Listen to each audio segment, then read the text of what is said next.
What advice is not only useless, but also harmful when it comes to stuttering? Don't worry, calm down. Everything will be fine. Relax.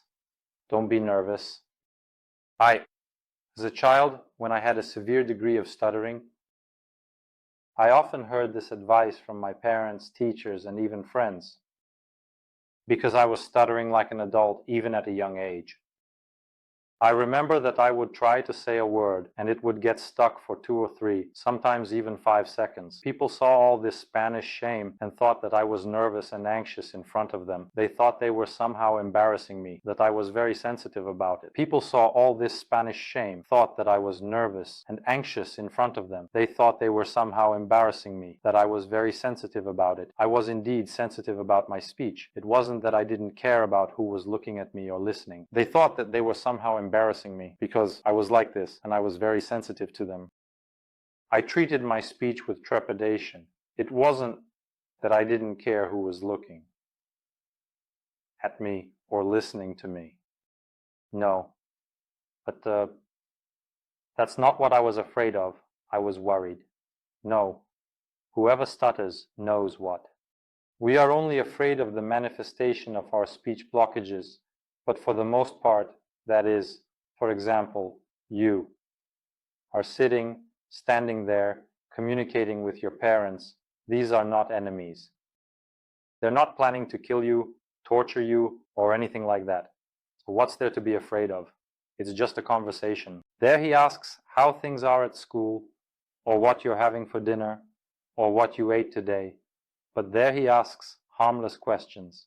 At first glance, I could have short-circuited so much here. And the first thing I heard was, calm down, relax.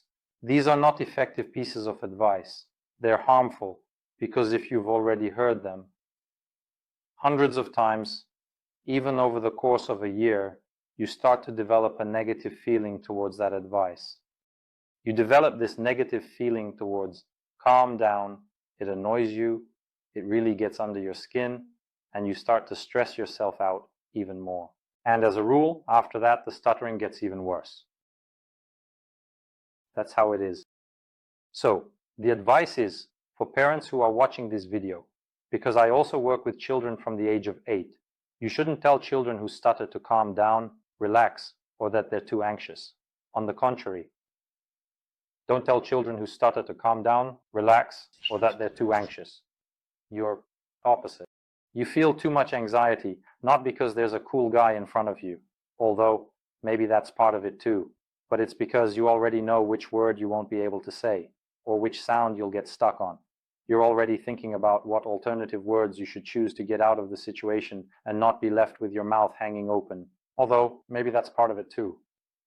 And it's because you already know which word you won't be able to say, or which sound you'll get stuck on. You're already thinking about what alternative words you should choose to get out of the situation and not be left with your mouth hanging open. And you just can't say anything. So, parents shouldn't advise children who stutter to calm down, relax, or not to worry. It's not just ineffective, but also harmful, as practice has shown.